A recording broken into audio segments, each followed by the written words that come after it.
Greetings, everyone. Welcome to the Tawnya Love Show. And today I actually have a special guest that I will be interviewing named Ian Gutoskie.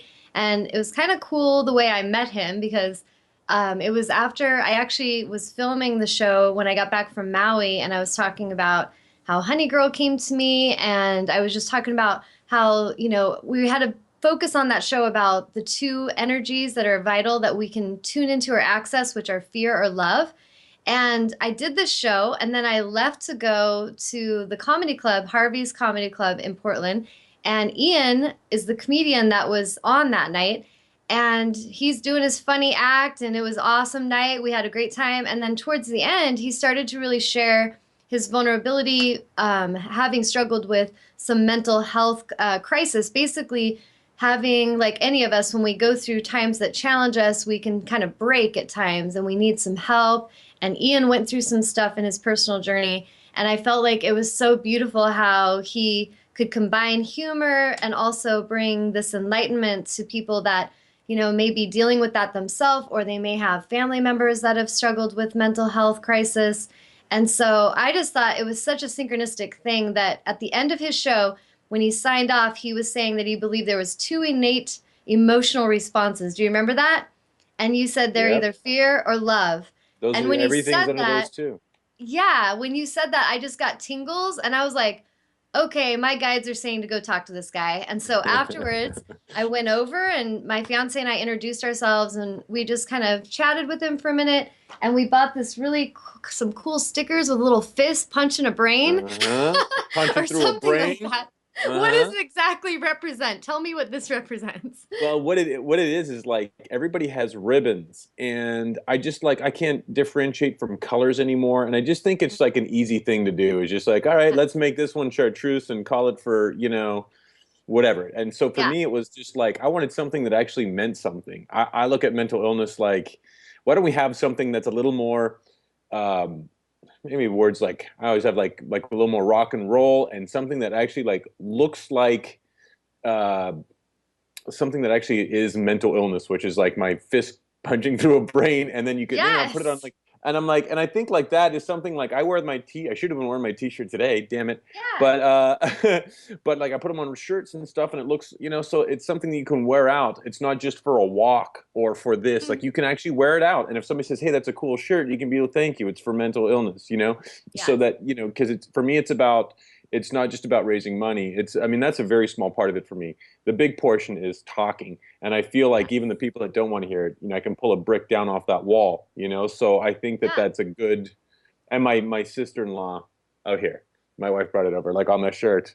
That's what it There should you be go. wearing. There it is. There it is. But Nice.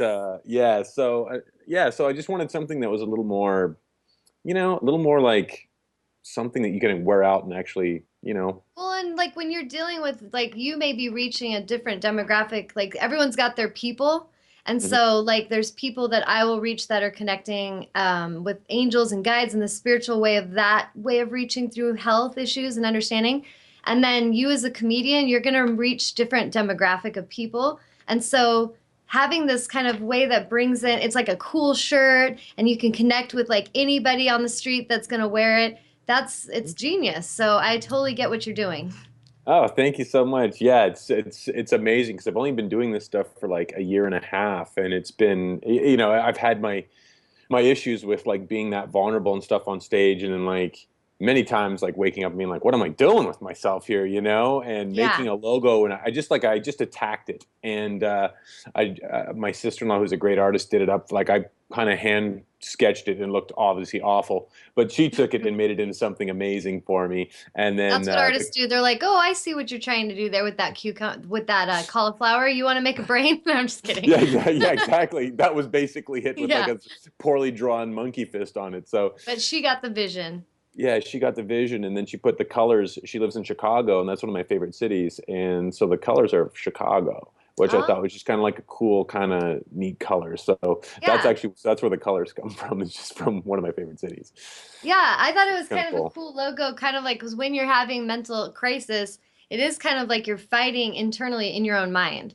So Well, that fist is kind of symbolic too of like there's like an inner battle that can be happening, but you can also kind of conquer that and move beyond it. Yeah, I think, if you feel like if you ever like sprain or like, or break a bone or something, the pain you feel there, but like the pain of when your mind isn't right is so excruciating, you know. Hmm. And I think that's where that emblem came from, of just being like something like this needs to be something that's serious and something that people that don't know much about mental illness can gravitate to, or Yes. kind of get the feel for it. Because I feel like that huge disconnect sometimes with crowds where, especially when I'm talking, I've got a lot of people engaged and I've got some people just totally backing off of it, So it's trying to like put a face of it of like, I consider myself like a pretty normal guy. If you hang out Yeah. with me, like, like the face of mental illness is not a guy with a machete and you know what I'm saying, a Freddy Krueger glove, like running, in a Yeah. dirty sweater, like, It's just like anybody sitting amongst us could be struggling. and it's the truth of I've always had a problem with we raise a lot of money for a lot of different things, and I see like one of the biggest ones, breast cancer, which should be done. It affects 6% of the population, and Susan G. Komen, raises a lot of money for that. But we have mental illness through a lifetime of a human being. 61% of Americans will be afflicted with some form of mental illness. Yet, NAMI does a great job, which is who I raise money for. But I mean, it's just pink and For the Cure is everywhere.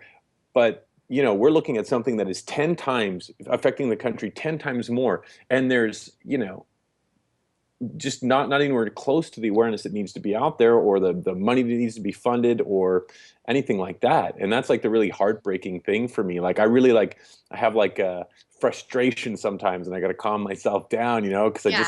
I just want to like be like, come on, like let's talk about this. It's okay. Yeah. So that Which could goes be through. partly why you struggled and went through things so that, because I feel like every soul has a mission. Like we all Sure. have a very personal mission. And we sometimes will go through hardships and different trials so that we can understand something. We, like the scientist in us, is observing environments, observing behaviors, we're observing everything. And then we move through these experiences. And as you move through this situation, you see like it's all over, but why is no one talking about it? And what do we do to bring more awareness to where people aren't feeling ashamed because they're struggling? And I feel like with mental health issues, the big thing of it is like the ego mind, in essence, is like when the mind is Hmm. at war with itself, the biggest fear is that you let anyone know that. So, in Hmm. a sense, it's kind of like symbolic that there's very little being said about it because it's this secretive kind of suffering. Like, no one wants to say it. And so that's why it's Right. beautiful that you're out there. Like, I was watching you speak on the stage, but then I was looking around and observing the crowd, and there was these guys sitting right next to me, and they kind of looked like, I'm an energetic healer, so I can tune into people's vibration.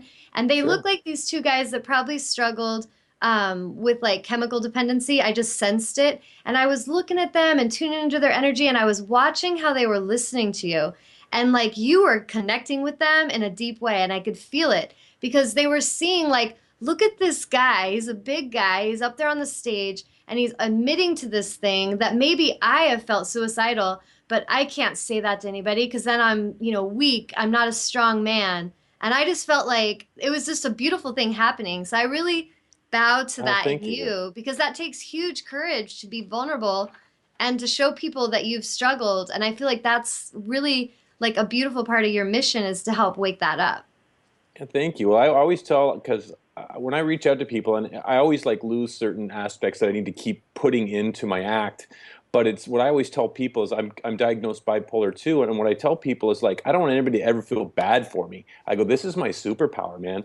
Like if it's Cyclops from the Marvel comic books, the guy who has the Yeah. glasses and shoots that ray out. I go, when he has his glasses off, the energy shoots out everywhere, and it just destroys. Right. Yeah. And that's basically mental illness. It'll rip apart families. It hurts everybody involved. It's dealing when you can get Yes. centered, find yourself, do what you need to do. You put the glasses on, get that focused beam out. I mean, you can do incredible things with your life.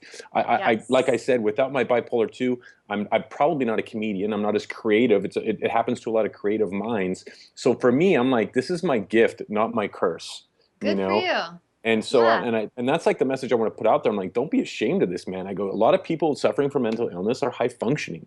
And as our Yeah. society gets more and more intelligent, you look what's happening with these college kids. They're dealing with it on a different level.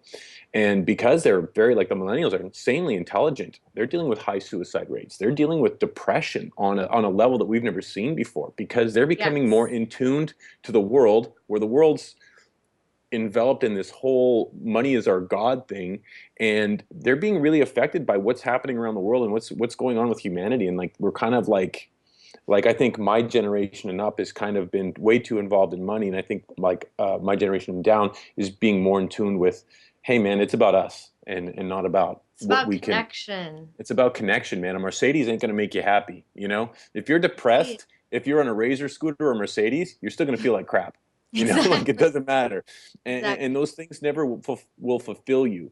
Your greatest memories in life, as you know, is like, you know, like your moment you had with your dog and all that, like, and how you touch people. This is a great story. Am I talking too much? I feel like I'm talking quick. No, keep sharing. I've got to tell you the story. So I've been living in LA now for a year. So I've been posting on Facebook that I'm coming to do your show, and my mom, a really sweet lady, her name's Ardella, and she started watching your show, and she kept saying, "Oh, my dog's not doing too well. I can't come. I can't come." Well, she watched one of your shows about going out and living your life. So I got a message this morning saying, "Are you in LA? Are you going to be on the road May 12th through May 19th, which is my birthday week?" And I'm like, "No, are you coming?" And she's like, I'm getting tickets, and me and Harry are coming to see you." So she watched one of your show, and because of you, now my mom's finally coming to LA to come and hang out a little bit and stuff. So thank you for that, Tanya. Awesome. So that inspired her. That's like, So that really, something about the show inspired her to connect more and to show up. yeah, yeah. She's like, I've got to Awesome. just live my life and do the things I want to do, you know? So, and that's the Yes. thing, like those sort of Yay. moments, like what, like, you know, and like the moment you're experiencing now and what you're feeling right now is greater than anything you could experience by purchasing something, you know, knowing that you touched Indeed. somebody and that you moved somebody to make a decision to come see her baby boy in Los Angeles all the way from Canada. So thank you. Yeah, that's awesome. Well, it's interesting because you're talking about some as a healer that helps people with struggles a lot, and a lot of it's mental struggles that they will have and emotional breakdowns.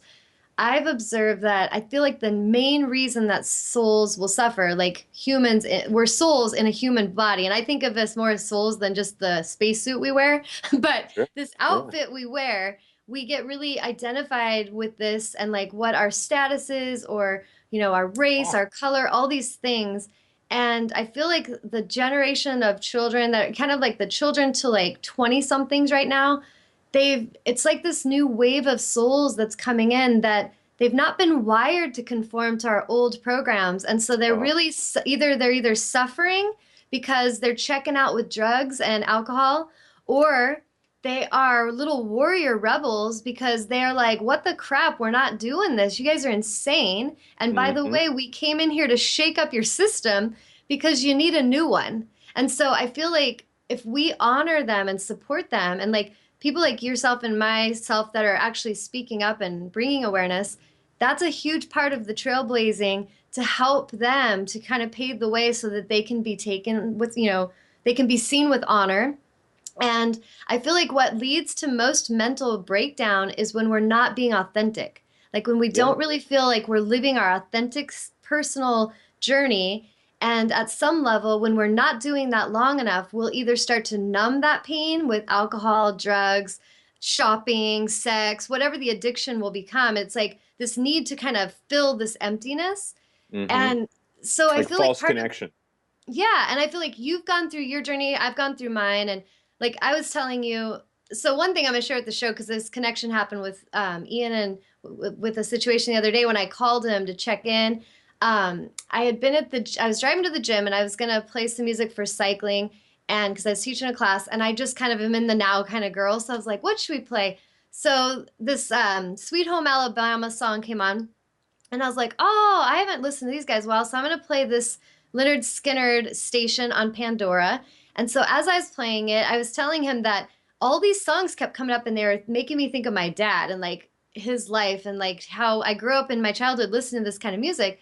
And this song came on, Devil Went Down to Georgia, the whole fiddle song.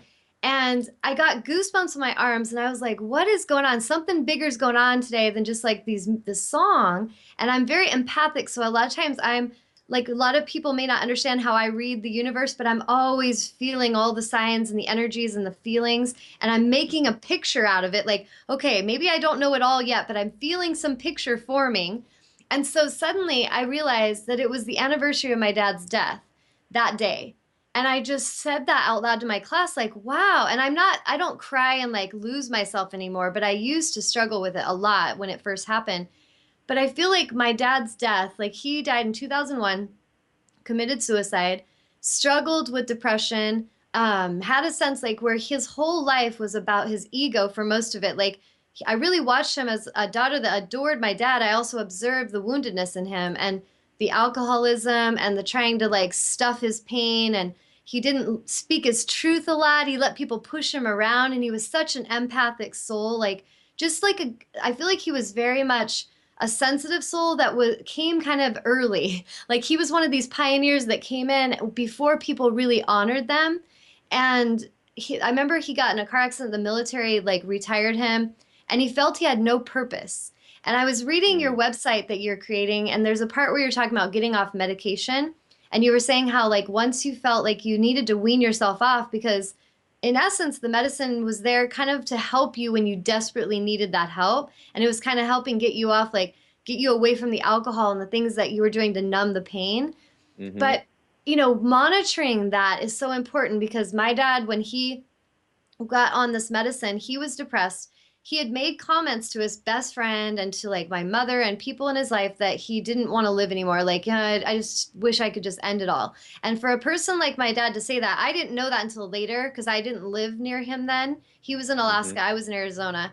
But when this was all said to me later, what I've promised myself is that the pain that caused my family, that I will always pay attention and make sure that I help others pay attention because when someone says something like that, like you really need to take that seriously. And even if they, just seem like they're dramatic or whatever, or if they're, but especially I feel like if there's someone that wouldn't say something like that and then suddenly they're saying that, like I was a little frustrated with my mom for a while because I felt like, Sure. why didn't you, get him help? But there's a whole history to that story of that Uh-huh. situation. But I feel like, that day, that coming up, it was so synchronistic that the situation with my dad coming up, the anniversary of him, and then here I'm going to interview you this week, and how there's this bigger picture playing out in the spirit world where there's these beings behind the scenes that maybe we don't always acknowledge. And they're guiding us and they're nudging us and bringing us together with people that we can really create truth, bring truth, and help others find the path to alignment, is what I call it. And Hmm. living in I can't talk, living in that authentic space and feeling we have a sense of purpose, I feel is the deepest essence to our joy and our fulfillment. And like I was reading your little blog on there about how you were getting off the meds and like people maybe were questioning that and like, oh, you should never leave the medication. As a healer, I personally feel that we should not be addicted to medicines in any way if they help us temporarily access that tool, but then empower yourself and move beyond the tool. And I feel that's what you're doing. And so I just felt like saying something about that, like from a Yeah. daughter's perspective, that's dad, got put on medicine. And then within like a week or two after they put him on antidepressants, he did commit suicide. And so a lot of people, they don't want to talk about this, but we're feeling sad. And then we go tell somebody that and they give us some medicine. They don't watch us and observe us, and then this person starts behaving differently. We need to really pay attention to how medicines can be very dangerous, but they can Oh, also be helpful, and we need to monitor that and balance that. Does that make sense? yeah. I mean, I was put on 7 years ago as my first, that was the first time I was institutionalized, and I was put on Depakote, and that messed me up something fierce. I was like Hmm. crying all the time. I'm like, I got to get off this. Yeah. Now, this time I was on Cymbalta, and one of the biggest reasons that made me say I need to start moving away from it is I've been working so much since moving to LA, and I've been gaining weight, and not hitting the gym like I used to, and my diet, like everything was kind of wasn't getting the gym. I wasn't hiking like I should. And in my mind, I'm going, it's okay. I've got this pill. Mm. And once I started And then saying you're that to like, wait a myself, minute. I go, what I do know about mental illness is that those other things you put in your life, like an organic diet, which is really important because most people with mental illness, whether you realize it or not, the preservatives, all that crap, like you've got to get away from fast Toxins. food, the toxins, like when you have a chemical imbalance and you're shoving like thousands of different chemicals into your body, Yeah. like and people with mental illness have a very sensitive effect with chemicals. So I Yes. was like, I got to tighten back up my diet. I've got to get back in the gym. Yeah, I've got like this really cool app called the iMood Journal that keeps track of my moods through the day to see if because I'm a rapid cycler, So you just can if kind I of start watch dipping. that. Because Yeah. because like I said, I go, this isn't something where I'm just going to like fight through it to get off the minute. I go, if I start hitting depression again, I got to get on it. I'll gladly do it. I'll do whatever I can to keep me healthy and keep me from taking my life. So, Yes. and now that I'm, and like as you talk about, it's funny when you bring up the authentic self, because I always have a thing about humans is that we always want to be like we're all unique and we want to be unique. The Yeah. problem is we're tribal, so we need to be part of the tribe. So in order for us to be a part of something, we will adapt and we will agree with opinions that are our own so that we can be in Be that group accepted in the and tribe. just live, yeah, and just live on that plane where you're Yep. never going to accomplish what you should with your life. You're just going to be here. But being your But authentic you'll be self, accepted by the tribe. yeah, and being your authentic self means when you're not your authentic self, you go to the tribe. When you're your authentic self, you say, "No, you're going to come to me." Like putting out those Yes. energies of just like, uh, "I'm I'm I'm Ian. ready. Bring it in. This is who I am. If you like me, awesome. Let's hang out." And I go, "I need positive people in my life. I need all those." And I can just like you say, like energies. Like now, I can sit down with somebody in 5 minutes and be like, "Yeah, this isn't going to work." And I can be Yes. around somebody that same person 5 minutes, and I go, "You have the like we could be really really good friends." Yeah, like So this is a good energy here. yeah, Yes. so when it comes to like authenticity, that's like it's always the thing, and it's so sad to see probably 95% of the world population just marching to that tribal drum instead of Yes. stepping back and saying, I'm gonna be myself, I'm gonna stand for something, and I'll allow myself to be me and I'll be vulnerable. But we've got a 50,000-year-old caveman brain that has not evolved, that has not And needs changed, to. and it is so strong and it's Yep. been there because it's our survival. It's the thing you need. I always like, did I do that joke when I was talking about like the frontal lobe of why we still have the caveman brain? It's just because like if we ever go Yes. to a zoo and a lion attacks us, that's Yes. the part that's going to get us out. It's going to be like run, but Yeah, this, it's that fight because or flight in us. Yes. yeah, because this thing will just try to analyze it, and by that time you're already eaten. So Yeah. it's like you need those, and those are the two voices always talking in our heads. So it's I like as I move through all of this, it's really trying to like hone in on me more and really seeing what makes me tick. Like when I get angry, I'm like, okay, why am I angry? What happened to me in the past? Why am I defensive? Why am I doing this? And like what you learn is like anger is a secondary emotion, and it It's covers usually fear and fear. sadness. Yeah. Yeah, it's fear, sadness, man. And you got to tackle those because if you don't tackle those, anger will just rule your life. And Absolutely. yeah, so like those sort of things, like now as I've never thought I'd be, when I was in my 20s, Tanya, I was just like the most like, just like trying to be like Mr. Macho and stuff, my 20s, just Yeah. being like the big bro, like Oh yeah. big party guy. And, I you think know, that's kind of really projected on men to be that. Like that tribal sure, thing you talk about, it's like you sure. want to be accepted by us, you better be like us. Even when you know something seems off about it, it's like, oh, I guess I need to do that, and then I'm accepted. Yeah, and the crazy thing for me is like, I'm 6'6". I was an athlete my whole life. Um, I've always fixed my own cars. So to my guy friends, I guess they always kind of called me like the guy's guy. Yeah. So when I start coming out with like mental illness, I still have that weird connection with that man card, if you want to Yeah. call it that, right? Where I'm just like, oh, like I kind of get. It always happens at night for some reason, but I'll start feeling like guilt and shame on that, and I'm just like, yeah, but I'm just like, well, who says I have to be any of that? I can still fix a car and not have to be like, this big tough exterior and march around the world like, because that's the Yeah. thing like too is like I see that a lot with like bigger guys and stuff and tall guys that they have like a bit of a a sternness to them, like they feel that they have to have that, Yes. and Like it's breaking away from that. projected on you. Yeah, exactly, it's what society says, and it just makes getting away from that much harder because it's Mhm. I don't know, it's just a weird connection thing.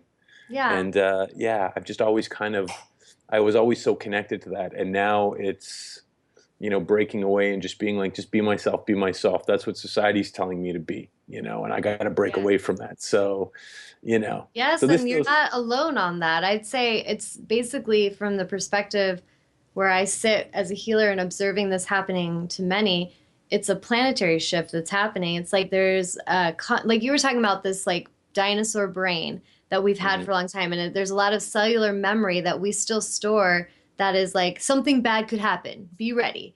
And at any so time. when Yeah. yeah, and so Yeah. as a healer, that's exactly what I help tune into people energetically. Like today, I was working with a woman in Hawaii, and I'm here in Washington. I'm doing a remote clearing, and I'm tuning into things she's gone through. And I was giving her messages from her angels about, you've been messed with and you've been betrayed, and this energy has come up, and so it's caused her to live her life in a certain way that could actually, get in the way of her ultimate mission unless she shifts and clears that cellular memory. So when we Hmm. have cellular memory of pain or abuse or abandonment, some kind of energy that was pretty traumatic, it got our attention, we kind of hold it in our energetic field. And until we clear it, we'll continue to draw that experience to us until we wake up to actually release it.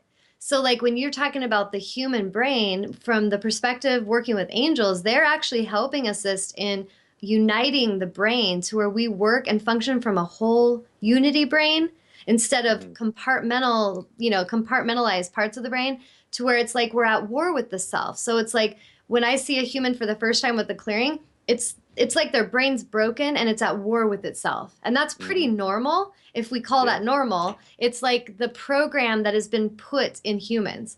So now it's like we're at this place on the planet of evolution where we're releasing or have the opportunity to release this old program, kind of like the Matrix. Like he wakes Hmm. up and he's like, what the crap is happening? Like all this program he's realizing has been put on society to conform, to keep an order. And he's suddenly opening his eyes to it and he's waking up. And that's kind of a terrifying moment for a soul.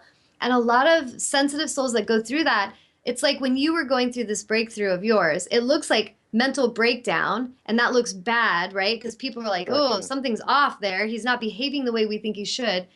But at a deeper level, there's like a dying of the old self. It's like this phoenix burning to ash so that this new self can emerge. And it Yeah. has to happen. And so if we really go with that process, it can be a really beautiful thing. But I feel like the point of this conversation today is like helping people to tune in and understand that evolution is something that's happening to them and to go with that and not to be afraid and not to be afraid, like you said, of releasing this sense of what a man is or what a woman should be. And let's Yeah. just start to be who we are and like really embody that with our power and with our love, because then we are, excuse my language, but we're fucking awesome and Yeah. powerful. And we can do a lot of good with that power compared to when we're trying to be little robot clones that belong to the tribe. Yeah, well, Make that's it. And sense? that's, yeah, like the movie The Matrix it's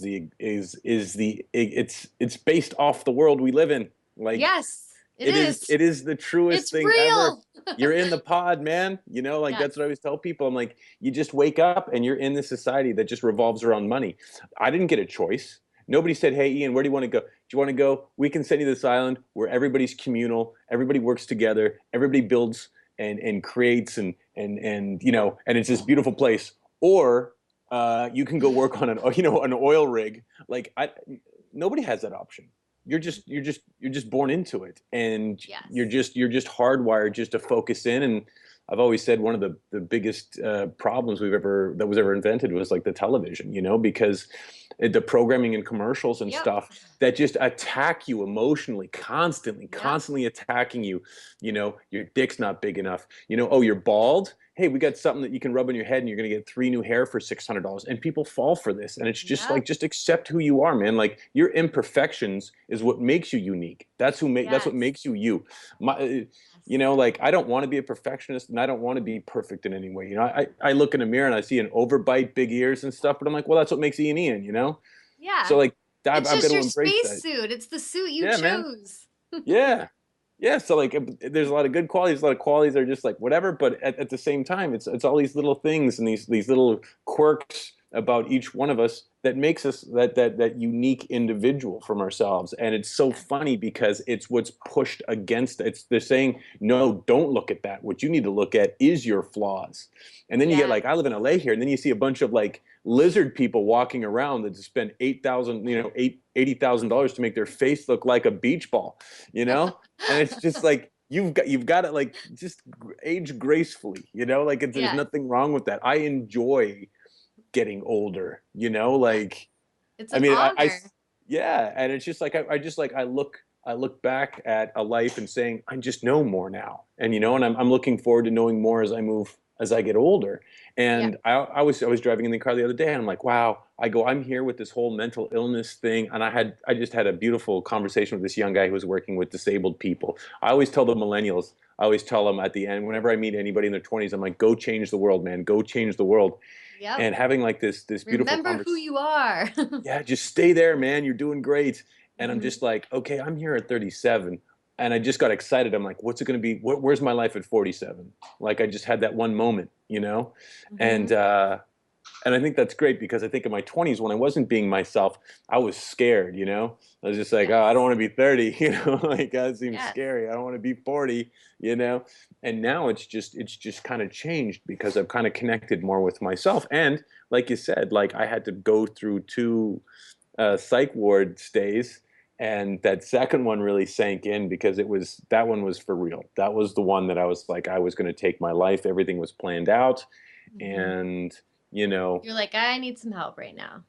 I need some help. And this is a really cool story. I'll tell you how it came to be that I started doing this on stage. Because I was always used to be like a very physical, animated comic on stage.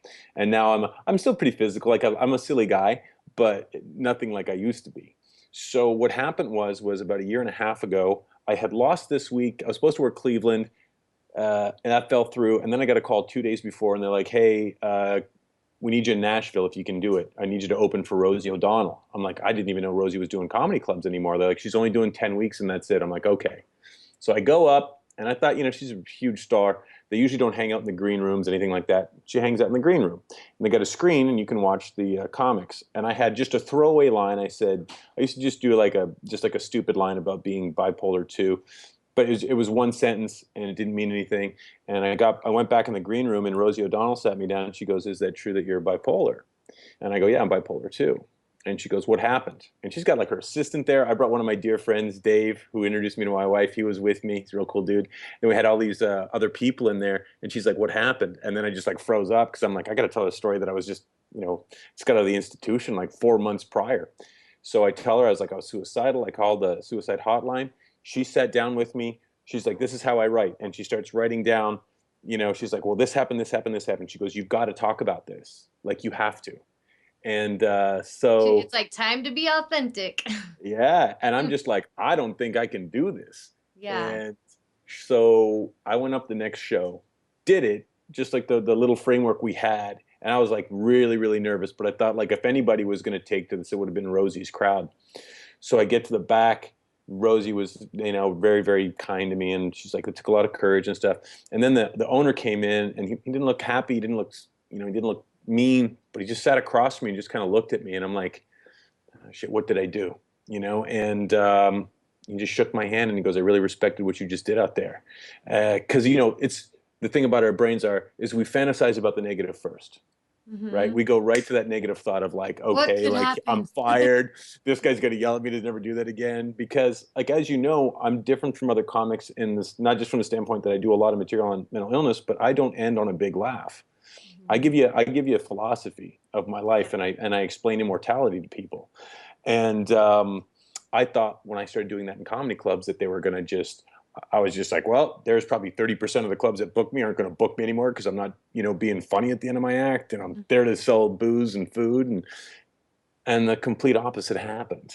Like they've been Yeah. so supportive, and a lot of some of the club, like Ken Reed in Minnesota, he's like, hey man, when you come back to do the joke joint, he goes, maybe we'll pull a Sunday.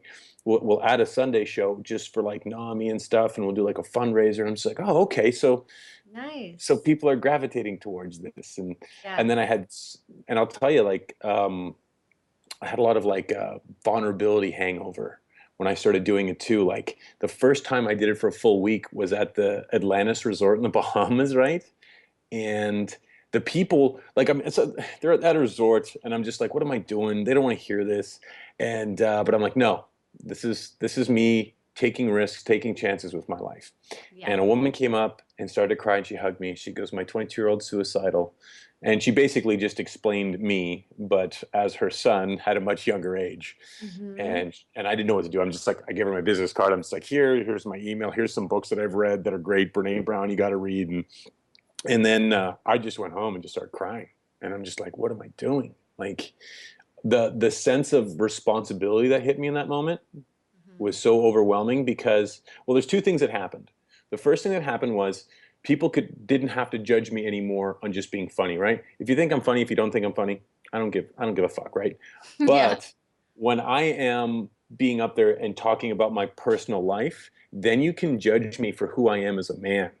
Hmm. And that took a, so that hit You're like, me. that's kind of scary. Oh, don't, like I'm like, I don't know if it's Yes. ever. And then the other part was just responsibility, because it was the second week I did it. A man walked up to me, and he was just like, I'll never forget this. It was eerie, and it just stuck with me. And he goes, do you know why Elvis Presley died? And I was like, yeah, drug overdose. He's like, wrong. He died because he wasn't responsible. Hmm. And however that hit me, because he had a gift and he And yeah, wasn't and he kind of like responsible with it. sabotaged it. Yeah, he wasn't responsible with his gift. And that sunk in deep for me, for like, any old demons or something that want to pop up, where I'm just like, no, no, no, I have to live with a different set of responsibility now. Not to say that I don't make mistakes in my life, not to say that I don't fall down. That's how I will continually learn my Yeah. life, but definitely that sticks with me as I move forward. And like when I'm writing articles or writing my journal and putting it up there, of being like, all right, I've got a sense of responsibility. How far do I push this? How far do I pull back? Because my whole message is just like, look, I'm a regular guy. I don't have the answers. What I do have is tools that I've put in my life. I want to help you. I'm not Dr. Phil. I'm not Oprah Winfrey. And I No, speak my you're the mind. first Ian.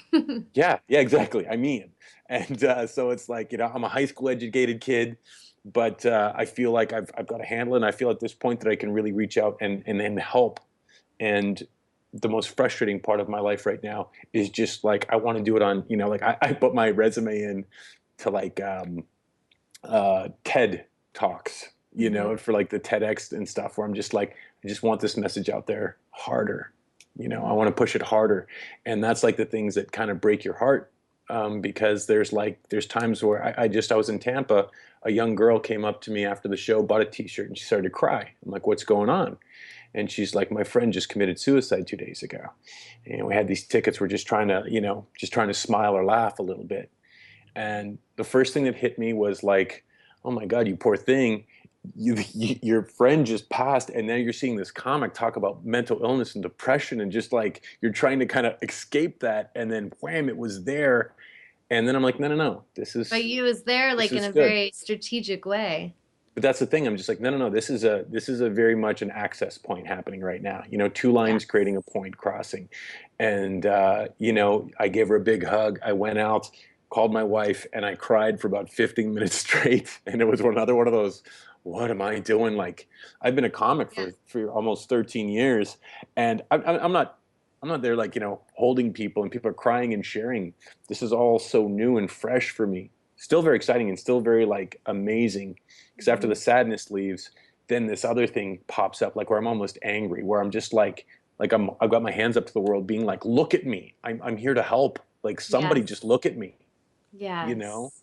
If Hmm. that makes sense, where I'm just like, just pull me. I don't care about fame. I don't care about any of that. I just like, let me do lectures at colleges. Let me, let me get around and just do like every single thing I can, Yes. to spread this. And that's frustrating, but I got to remember, it's like one person at a time, right? So, Yes. I feel like you're mirroring how I feel sometimes when I see so many people suffering. Yet I do understand tools that can help. And I think that the key that helps me stay centered is just to, like you say, stay patient, keep speaking, and keep doing what you do, and realize that every single moment is sacred. Like whether you're in front of a large crowd or you're with one individual, just yeah, trust that it's very meaningful and impactful. You know what I mean? yeah. Because I feel like Yeah. there is a lot of emphasis put on us that in order to be seen as we're, successful. Have you seen the movie August Rush before? No. If you Should I can make watch note of that it? film, it's a great film, but it's so inspiring. But in the film, he ultimately has a mission where he wants to reunite with his mom and dad, and he's in a foster care system. And he just is very connected to the universe, and he really listens. Like, I love this film. It's probably one of my top favorite inspiring films. But Okay. there's a thing that this guy asks him that he's trying to get him famous because he's got this talent that shows up musically. And he's like, what's the one thing you want in all of the world? Like, what's the one thing, if you could have anything? And he's just like, I'd want to be found. Like, he just wants to be found by his parents. And that feeling inside, he wants to get up. And there's a time where he gets accepted to Juilliard school. And it's like this, Mm-hmm. pretty prestigious place to be accepted Heck to. yeah. And he's a child. And he goes in and they're like, we just want to get your permission, but we'd like to play your symphony in front of the people in the, great Central Park. And he's like, well, will it be played in front of, lots of people? And they're like, oh yeah, many. And he's like hundreds. And they're like, oh, thousands. And he's like, okay, good, because I need a lot of people to hear it. And there's just like this, it's like that childlike part of us that when we know we have such truth, like you have your truth, I have mine as a healer that came to this planet, and we have important messages that we'd like to have them see because we know it will help them. So there's this deep part that's just like in that film where he's just like, I just want a lot of people to hear it because overall, that's the deepest passion driving you is to help others heal and to help them not suffer. Does that make sense? Yeah, completely. Yeah. Yeah, You that might makes like me. that film. I'm gonna watch it because Yeah, the one I saw that was like that really affected me and was really a cool movie. Did you see the movie Whiplash by chance? I It's about a haven't. jazz drummer and it's about what it takes to become the greatest in the world. And when I see it, I'm like, that's the thing. We all inspire to be like the greatest at something, and it's such an It's that unattainable goal at ego first. perfectionism. It's like, I must be the conqueror of this. Yeah, and how it destroys your world. You Right? have to see it. I mean, J.K. Simmons won an Academy, and he should have, and the kid did a great job too. Whiplash. But I'll have to check that out. yeah, he was so driven. Everything was set aside just so that he could play the drums and be like Charlie, like the Be next the Charlie best. Parker, be the best. And he was more than willing to sacrifice everything. And I'm Yeah. just like, but what are you missing? You've sacrificed so Yes. much. What have you missed? You went after Yes. this one little gift while they're piled up beside you. And Yeah. you're like, no, I want Where that you one. connect with that gift, but also honor the life. Yeah. It's funny you're saying this because I just wrote a blog this morning, and last night I was watching. It's a film. It's an older film with Brad Pitt called 7 Years in Tibet, and I just wrote a blog about it this morning because the nugget of what stood out of if you watch the film, in essence, it's about Brad Pitt's life, and he is this very egotistical, lost man that is just like terrified, but he's chasing the carrot. It's like that Yeah. carrot's dangling, he's chasing it because he's got to get somewhere and he's got to achieve something to be enough. And so he basically leaves his wife, who's pregnant in Austria, to go and climb this mountain and prove that he's the greatest mountain climber, just like what we're talking about. So he Uh-huh. goes through all this stuff, and he almost dies. I mean, his ego's so out of control. There's a time where he gets injured on the mountain and he lies about it because he can't admit, that the man he is could have possibly gotten an injury and made a mistake. And so he basically almost kills the partner that's with him because he can't hold him strong enough because of the injury. So there's a lot of lessons he has, and he ends up going where he gets arrested. They imprison him, and his wife writes him a letter saying she's moved on and that that's his mistake and that she knows he never wanted the baby anyway. And it's interesting because I observed him as how so much in our society we will celebrate this man or this woman that will just go and conquer and just go and become, that's my career, and oh, look at them go and look at them do that next crazy thing. And we don't really honor what they're maybe squashing on the way, and that they're not really honoring very important, beautiful things. And because I feel like when I say we, this society doesn't honor that, it's really stimulating this need to like conquer and, climb our way to the top of whatever the top is. But in the film, I loved it because he goes through all of this experience of loss and like fear, and his ego is just running the show. And then Uh-huh. there's this moment that he's in Tibet and he meets this Tibetan woman, and his partner and him, they think she's pretty, and she's like the first woman that showed up in a while. And so they're both kind of doing the caveman thing with her. But the one man is just really tuning into her, like he wants to understand her and he's honoring her and he really wants to know her. Where Brad Pitt's character is like, look at me, and like he pulls out his journal and he opens up a page and it's like all these newspaper clippings of his climbs. And it's clear he's like an ego and he's just like, check me out, I'm freaking awesome, in case you didn't know. And so she's like looking at all this and she looks at him, and the nugget of this film was in her words. And she said to him, in your culture, you honor the man who climbs his way and pushes his way to the top. But in our culture, we honor the man who surrenders his ego, like who actually rejects his ego. I think I lost you. Are you there, Amnon? I am, but Okay, I think we lost Ian. Is yeah, I he coming know. back? Okay, because Ian, I just saw him disappear. yeah. Let's see if he reconnects. Yeah, it might be his Skype. It dropped him. So, hey, let's take a minute while we hope Ian can reconnect with us. Is anybody chiming in? Have any questions or comments? No, Cindy's in the chat, but that's about it. Okay, hey Cindy, how are you, girl? All right. Well, we'll just see. Hopefully, we can get him back. Does he need to call you? It looks like he is connected. He's not disconnected. I think because when I was speaking to him, his screen froze, and now it says call dropped. So Okay, let's and see. now he's disconnected. So do we call him or does he call So us back? let's try. Okay.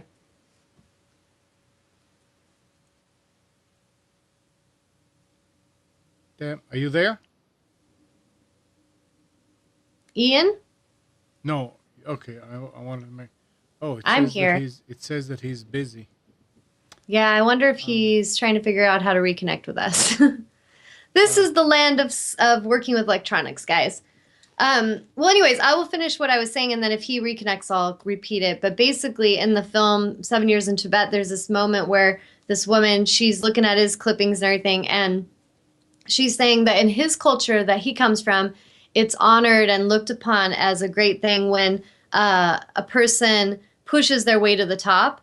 And in her culture in Tibet, she said it was more of an honorable thing to see and appreciate a man or a person who abandons their ego.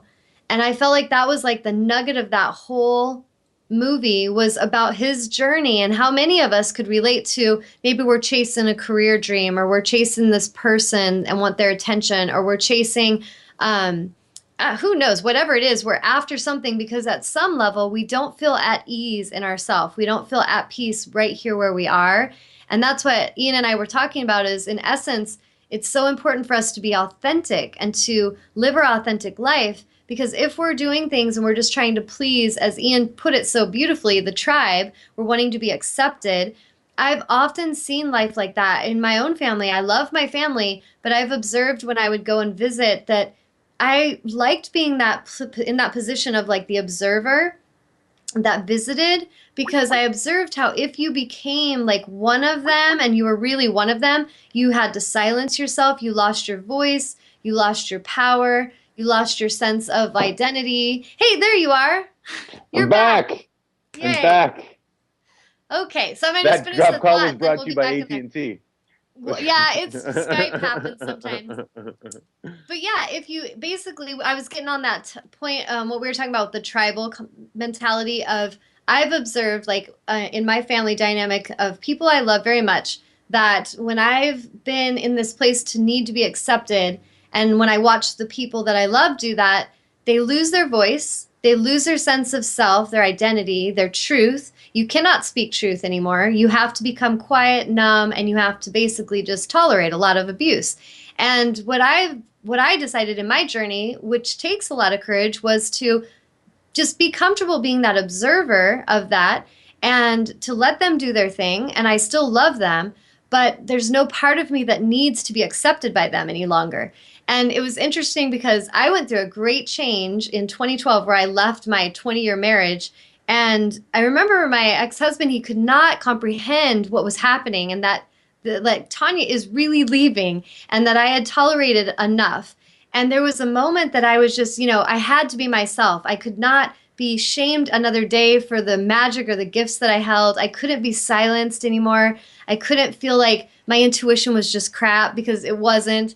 And so it's like the pain of that. I was actually in a place where I felt suicidal, and I was on the floor that day crying, and I had visions of what I would do. It's like that scary moment. And I just called out to my angels and I was like, I need your help now, and I need you to show me. And I basically felt like they had been showing me for years that that wasn't the best place for me, but I just kept clinging to it because it was like I felt like at some level I was failing if I let that go. Like if I let this go, I'm going to be failing. And so some of us, when we go through these things, we got to be willing to become what we need to become and to really be our authentic self. And in this particular time in my life, that feeling of leaving that tribe was really scary, but at the same time, it was very necessary for me to actually find my own voice. And for many of us, we will sometimes just choose to not take our voice back because we so want to be accepted by the tribe. We want them to love us, to accept us. And we find that when we speak our truth, they'll reject or shame us.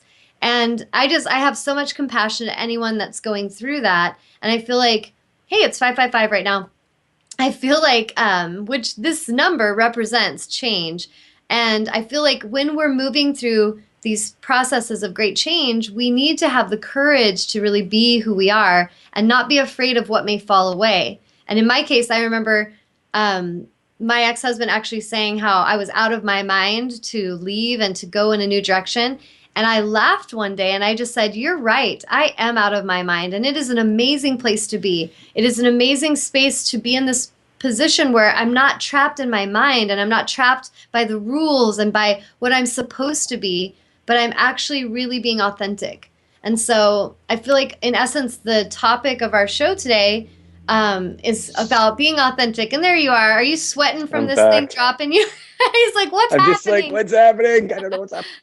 It's okay. It's sometimes Skype, and it just might be your. If we do a show again with you, we'll just have to make sure you upgrade your Skype to like the most updated, because sometimes if it's old, it'll just do weird stuff. Do you know if it's No, it's updated. It's just like, okay? it's a weird thing about cell service or any sort of internet Oh, service in LA. It's just up and it'll just wipe out everything for like a second. And then you're just like, yes, ugh. it's okay.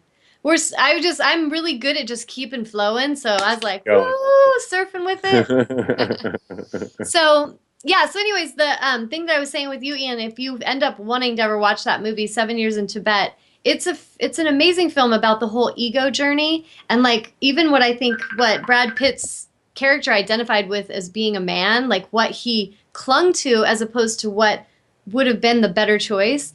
And in the end, he still has a beautiful life, but he has some pain and some things that haunt him that he has to heal and he has to move through. You know what I mean?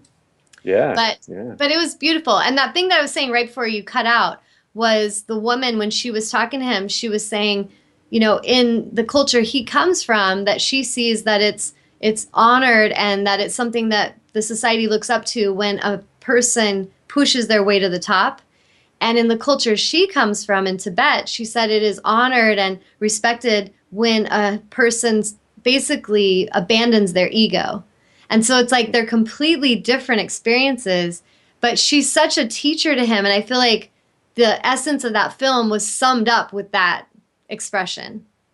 Yeah, yeah, that's the thing. It's just like the ego. I still fight. I just had a talk with my wife here. We're talking about my ego. I'm just like, she's like, we're just kind of having a little bit of an argument, and I'm just like, yeah, it's my ego right now. My ego's Yeah. kicked in.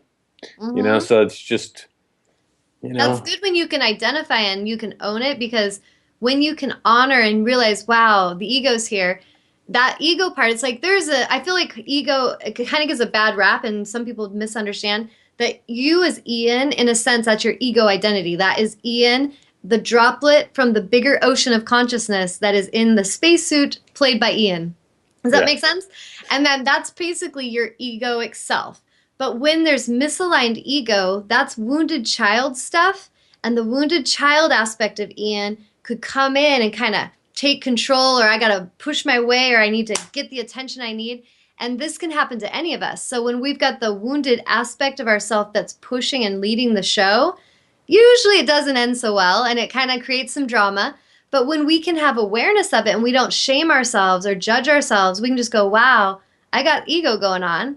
Then we can quickly correct it and then come back into that connection with the other, and we can kind of abandon the ego. Does that make sense? Yeah, me and my buddy Dave talked about ego like this. We said that, let's say that our bodies, like we're a club, okay, a nightclub. Now our ego, his only job is to check IDs at the door. Nobody underage gets in. That's the ego's job, right? Because the ego serves a purpose. Yes. So you walk up to your ego before you walk, like we do, we walk away from ourselves and let things take over. You go to your ego and be like, look, your job, just check these IDs. That's the only fucking thing you got to do tonight, right? Otherwise, you walk sit away. down. Yeah, and if you don't keep him in check and you walk away from him, you walk back, you're like, where's the ego? There's people running out of the club. He's back there spinning the wheels, right, trying to play the music. He's pouring drinks for everybody, and just everything is being demolished. You're like, what are you doing? And he goes, and your ego's saying, I never knew it was so good at pouring drinks and spinning records. It's like, no, everybody's gone. You've destroyed You're like, actually, everything. you're not. No, you're awful. You did an awful job. You're actually awful at it. Yeah, and it's just from leaving your ego unchecked. Yes, that's a good. And I'm just that's a great, funny way to see it. Yeah, and like an analogy, like you get back to the door and keep checking IDs, Yes. And that's the way I've always kind of viewed it. Yeah, exactly. Yeah, because there is that point of yourself that is your own identity that is important, because I think some people will get this really extremism with anything. They can be like, compassion, and while they're teaching compassion, they're like bullying people and kind of passively aggressively trying to make them feel bad about not being compassionate. And I'm just like, what the crap is that? Like, we have to find ways where we can balance that part of our ego self, but also let it, like you say, do its job and have a sense of identity. But we also want to watch and keep it in check that it's not leading the way in a way that actually is out of alignment and causing suffering for ourselves and probably everyone nearby, right? Exactly. Yeah. And that's what I say is like when I talk about mental illness, like those levels, because I look at it's like we look at greed, compassion, all those things is like an equalizer on a radio, on an old radio that we used to have in our cars. You're my age, you know what I'm talking about. And everybody's is just tweaked out a little bit differently, right? This one might be up the bass, and then when you talk about like mental illness, they get like that. Like, and then my buddy Paul said, he goes, it's like having a lifetime gym membership that you didn't, that you need to do. And it's like, that's what all our job is to get it as close as we can to that. Yes, to bring it into that alignment. Because people say, well, why are people so greedy? I'm like, well, make no mistake. We need greed in our life, but it has to be it has to be controlled and, just like anything else, it's part of a survival thing. We need all those things in us that we're like, why are we born with them? I'm like, they're there for survival. They're there so that we the society moves forward. Mm-hmm. It's the problems that we've seen in the society. It's like when greed gets out of hand, we're watching right now what's happening with the world, what happens with greed. Yep. When it goes completely unchecked, and that not only that, but when we applaud people and hold people up for that shit, that bothers me more than anything. I'm like, this isn't the smartest guy in the room, by the way. This is the Yes. greediest. He wasn't scared to kick a few people in the teeth to get here. The That's smartest what I guy in was the saying room. about in the movie where it's like pushing your way to the top. It's really celebrated by many It's where terrible. like you probably see it in LA and I'm not judging LA as being any different than any other city, No, but please do, there's because it people is. that go to that city for the very purpose to become someone that's known, right? And so a lot It's of them will sell their souls to be known and like push their way, clawing, scratching, biting their way to the top. And then they get there and they're lonely and they're like, what the crap was that about? You yeah. know? How many Tanya, actors? Yeah. Tanya, we're running out of time here, but before Okay. that, Mayan showed up and she's saying Oh, Ian is brilliant and courageous for Oh, speaking about bipolar disorder because, in truth, we all suffer from some varying degree of mental imbalance. It's a yes. common subject that everyone can relate to. And then Yes. she's saying, Tanya says, ego stands for edging God out. yeah. Yes, that's a good one. Yeah, like getting away from that source connection and letting that scary little wounded child run the show, not a good idea. Whoever said it, thank you very much. That was a very sweet compliment. Yes, thank you, Mayan, and thank you, Thank you, Tanya. Mike and Tanya. Um, Yeah, it's I've always said it's like when you talk about LA, where like I've never seen. I'm from the East Coast, and I'm originally from Canada, but from the East Coast, where it's like we kind of like joke around with each other and stuff. And out here, everybody is so busy kissing each other's asses because they don't know who's going to be who. And I'm like, why don't you worry about who you are and what you're going to be out yes, here? Because it's yes, another like I never saw something so like where every me as a comedian, every comic comes out here and does what every other comic's doing. I'm like, I'm not going to do that. I'm going to create what I want. I'm out here to be creative. good. Because at the end of the day, whatever my creativity, whatever I put out, it's on me. So at the end of the day, if Yes, I die and I got to create some great things, I got to make some people laugh, and I help some people, with mental illness, I'm like, I love to fulfill life. yes, And I mean, I'm already at that point right now. So like, I'm in my bonus round, and I'm only yes. 37. So I really, no matter how, because I always get in those spaces still, and I'm always worried. Like I'm always like sick to my stomach sometimes. Like, oh, is this like depression coming on again? Am I, I'm like, am I going to kill myself again? But now the fact, I read it on a coffee cup from Oprah Winfrey, and it said, when you follow your passion, your purpose will follow. And I Mhm. really don't see myself slipping there again because I feel purpose for the first time in my life. It's not more of like, oh, what's this all about? And why do I care about life? And it's all going to end anyways. Because now I'm just Yes. like, no, you know what? I have the time now, and I have myself now, and Make I use have a of it. bunch of people around me right now that are crying for help, but they can't. They don't have a voice. And there's nothing that bothers me more in this world. Not to get like political or anything, we're talking about immigration. I'm just like, when people are fighting against the people that don't have a voice, I'm always like, how dare you? How dare you take Mhm. that away from somebody? You don't have that right. You don't have that Yes. right. And I'm not sure if you read the one blog where I'm just like, because I always thought to myself, I'm like, well, especially my 20s, once I'm big and famous, then I'll go out and help and throw the money and just do that thing like what a lot of people. Here's a check, like Yeah. you're doing something fantastic for the world. Like get out there and actually help Where and you get your realize hands it's when dirty. you connect with them, you are making a difference. That's when you make a difference. And I say, I go, Yes. I don't care what you do or where you are. You have a voice. You can use it. You can make a change on any level, and you have no idea how powerful one voice is. I'm always Yes. a person like I always read like Winston Churchill kept England going together during World War II. It was getting bombed daily, blitzkrieged. The only thing that kept that country going was that man's words. Mhm. Massive alcoholic, right? Smoked cigars, short little fat man, but he was such a great speaker, and he inspired because we as humans, that's what we need. We need inspiration. Yes. That's what makes this, that's what makes creativity to keep growing. That's what makes this world to keep, no matter how bad this world gets. I always say we're progressing. We're still Yes. fighting for the right things. Look at what happened in Indiana, and people are like, you know what? Screw you, Indiana. We're not going to put up with this. And you start seeing people edging towards progression more and more. Women have the right to vote. There's no more slavery. So no matter how bad the world's looking, Yes, understand we are we're moving. evolving. We're evolving, and people are getting, the people are getting smarter, thank God, and we're moving forward, And I mean, that's like the one thing I always have optimism about. Like, watch what you watch on TV, because like they want to make you they want to make you look like everything's burning to the ground. Like, look, there are a lot of bad places in this world, a lot of bad things going on, but there's generations of people that are coming up that are actually doing something and not allowing this anymore. And I am very optimistic for the future of humanity. So am I. Woo! Good. I'm glad. Yay.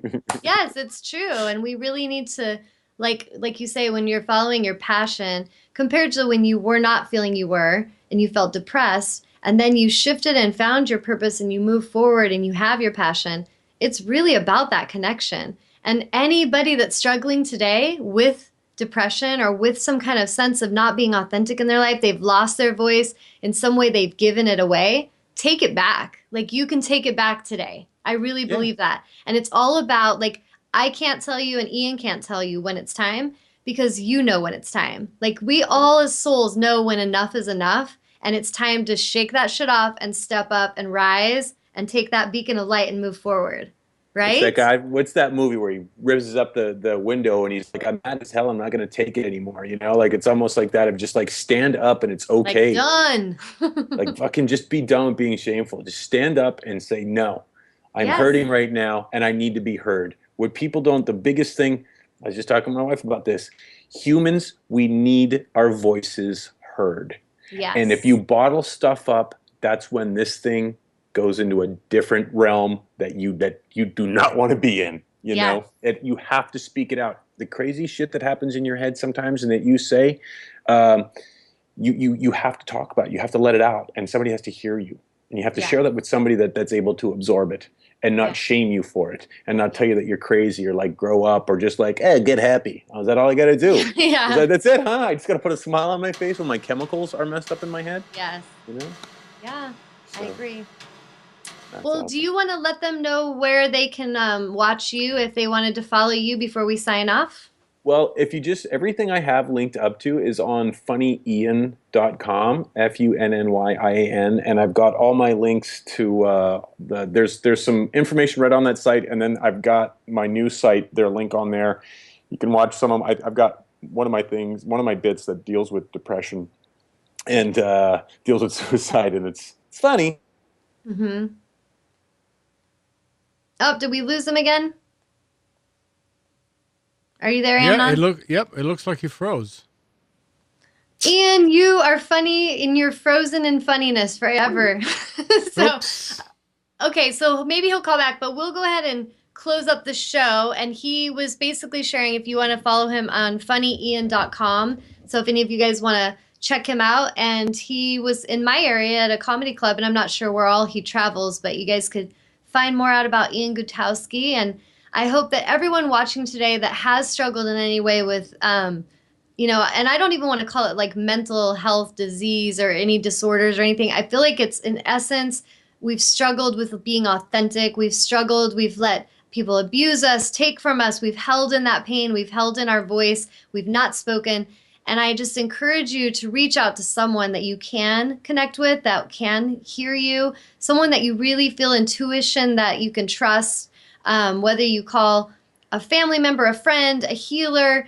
You go watch Ian do a comedy act and you connect with his humor, and that helps you. But find some way that you can really shift your experience, because that's what we're all going through this for, is so that we will all choose to rise up in our power and we'll live authentically. And I feel like as each of us do this, we're going to make profound changes across the planet. And like Ian said, we are evolving. There is a lot of beautiful things happening, and we just need to keep looking for that magic and not be afraid and looking for problems all the time. So I just want to thank Ian for tuning in, and we forgive the universe for the disconnection there, and just it happens sometimes. And I just thank all of you for tuning in today and watching. And I look forward to connecting with you all again. And again, thank you, Ian. Namaste. Thanks if you can hear me there. Take care. There you are. So you can go ahead and say goodbye.